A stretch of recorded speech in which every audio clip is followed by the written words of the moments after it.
Hi, good morning. ಇವತ್ತಿನ log ನಾನು start ಮಾಡಿದೆ. ಮತ್ತು ಕೂದಲೆಲ್ಲ ಬಾಚಲಿಕ್ಕೆ ಸ್ಟಾರ್ಟ್ ಮಾಡಿ ಅದು ತುಂಬ ತಿಕ್ಕಾಗಿತ್ತು. ಹಾಗಾಗಿ ಬಾಚಲಿಕ್ಕೆ ತುಂಬಾ ನನಗೆ ಕಷ್ಟ ಆಗ್ತಿತ್ತು. ಮತ್ತು ಕೂದಲು ಬಾಚೋದಂದರೆ ಇನ್ನೂ ತುಂಬ ಉದಾಸೀನ. ಆದರೂ ಕೂಡ ಬಾಚಬೇಕು. ಹಾಗಾಗಿ ಬಾಚಲಿಕ್ಕೆ ಸ್ಟಾರ್ಟ್ ಮಾಡಿದೆ ನಾನು.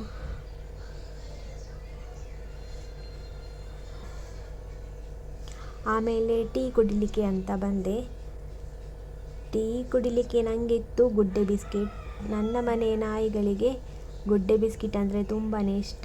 ಅವರು ಗುಡ್ಡೆ ಬಿಸ್ಕಿಟ್ ಇದ್ದರೆ ಸೀದಾ ಮನೆಯೊಳಗೆ ಓಡಿಕೊಂಡು ಬಂದು ಕೇಳ್ತಾರೆ.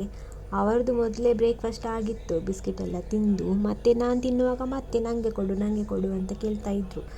ಮತ್ತು ಅವರಿಗೆ ಸ್ವಲ್ಪ ಬಿಸ್ಕಿಟ್ ಕೊಟ್ಟು ನಾನು ಟೀ ಕುಡಿಲಿಕ್ಕೆ ಸ್ಟಾರ್ಟ್ ಮಾಡಿದೆ. ಟೀ ಜೊತೆ ಗುಡ್ಡೆ ಬಿಸ್ಕಿಟ್ ಇದ್ದರೆ ಒಂದು ಒಳ್ಳೆ ಚೆಂದ ಆಗ್ತದೆ. ಹಾಗಾಗಿ ಅದು ಕೂಡ ಟೀಗೆ ಅದನ್ನು ಡಿಪ್ ಮಾಡಿ ಕುಡಿಬೇಕು, ಇನ್ನೂ ಚೆಂದ ಆಗ್ತದೆ. ಮತ್ತು ಟೀ ಕುಡಿದು ಗುಡ್ಡೆ ಬಿಸ್ಕಿಟ್ ತಿಂದೆ ನಾನು.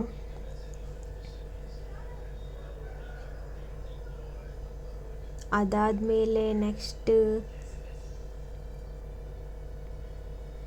ಹಾಗೆ ಸುಮ್ಮನೆ ರೆಡಿಯಾದೆ. ಅಂದರೆ ಅಷ್ಟೇನಿಲ್ಲ, ಸಿಂಪಲ್ಲಾಗಿ ರೆಡಿಯಾಗಿ ಮನೆಯಲ್ಲಿದ್ದೆ.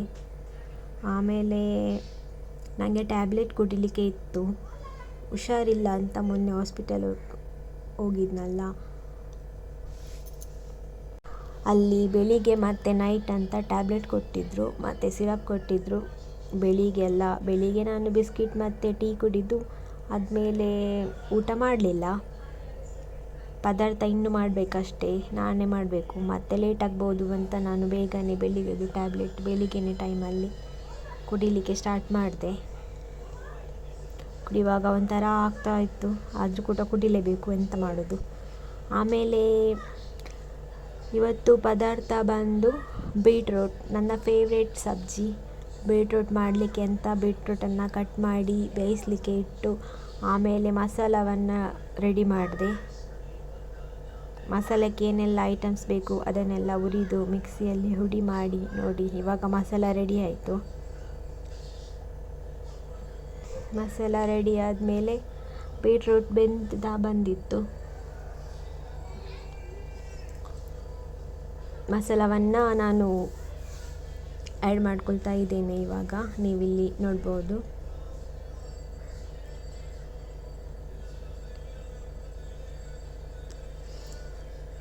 ಎಷ್ಟು ಉಪ್ಪು ಬೇಕು ಅಷ್ಟು ಉಪ್ಪನ್ನು ಹಾಕಿ ಮತ್ತೆ ಬೇಯಿಸಲಿಕ್ಕೆ ಇಟ್ಟೆ. ಇವತ್ತು ಪದಾರ್ಥ ನಮಗೆ ವೆಜ್. ಮತ್ತು ಅಮ್ಮ ಬಸ್ಪಿಗೆ ಹೋಗಿದ್ದಾರೆ, ನೋಡಬೇಕು ಎಂತಾದರೂ ತರ್ತಾರ ಅಂತ. ಆಮೇಲೆ ಅಮ್ಮ ಬಂದರು. ಅಮ್ಮ ಬನ್ಸ್ ತಂದಿದ್ದರು. ಬನ್ಸ್ ಮತ್ತು ಅದರ ಜೊತೆ ಸಾಂಬಾರಿತ್ತು. ಸಾಂಬಾರು ಬಂದು ಕ್ಯಾರೆಟ್ ಮತ್ತು ಬೀನ್ಸ್ ತುಂಬ ಒಳ್ಳೆ ಟೇಸ್ಟ್ ಆಗಿತ್ತು. ಬನ್ಸ್ ತಿಂದೆ. ಬನ್ಸ್ ತಿಂದಾದ್ಮೇಲೆ ನೆಕ್ಸ್ಟ್ ಊಟ ಮಾಡಿದೆ. ನಾನು ಮಾಡಿದ್ದು ಸಬ್ಜಿ, ಬೀಟ್ರೋಟ್ ಮತ್ತು ಬಾಯ್ಲ್ಡ್ ರೈಸ್. ಆಮೇಲೆ ಚಿಕನ್ ಸುಕ್ಕ ತಂದಿದ್ದರು. ಹಾಗಾಗಿ ಸ್ವಲ್ಪ ಚಿಕನ್ ಸುಕ್ಕ ಮತ್ತು ಅಂದರೆ 1-2 ಪೀಸ್ ಅಷ್ಟೇ ಇದ್ದದ್ದು. ಅಂದರೆ ಅದು ಪಾರ್ಸೆಲ್ ತಂದಿದ್ದಲ್ಲ ಹೋಟೆಲಿಂದ. ಹಾಗಾಗಿ ಅದ್ರ ಜೊತೆ ಬೀಟ್ರೋಟ್ ತಿಂದ್ಕೊಂಡು ಊಟ ಮಾಡಿದೆ. ಅದಾದಮೇಲೆ ಮನೆ ಕೆಲಸ ಎಲ್ಲ ಮಾಡಲಿಕ್ಕೆ ಸ್ಟಾರ್ಟ್ ಮಾಡಿದೆ. ಗುಡಿಸಲಿಕ್ಕೆ, ಒರೆಸಲಿಕ್ಕೆ ಎಲ್ಲ ತುಂಬ ಕೆಲಸ ಇತ್ತು. ಮತ್ತು ಸಂಜೆ ಒಂದು ಬರ್ಡೇ ಸೆಲೆಬ್ರೇಷನ್ ಇತ್ತು ಇಲ್ಲೇ ಮನೆ ಪಕ್ಕದಲ್ಲಿ, ಅಲ್ಲಿಗೆ ಹೋಗ್ಲಿಕ್ಕಿತ್ತು. ಇವತ್ತಿನ ಲಾಗ್ ಇಷ್ಟೇ. ನಿಮಗೆ ಲೈಕ್ ಆದರೆ ಶೇರ್ ಮಾಡಿ, ಕಮೆಂಟ್ ಮಾಡಿ, ಹಾಗೆ ಸಬ್ಸ್ಕ್ರೈಬ್ ಮಾಡೋದನ್ನು ಮಾತ್ರ ಮರಿಬೇಡಿ. Thank you.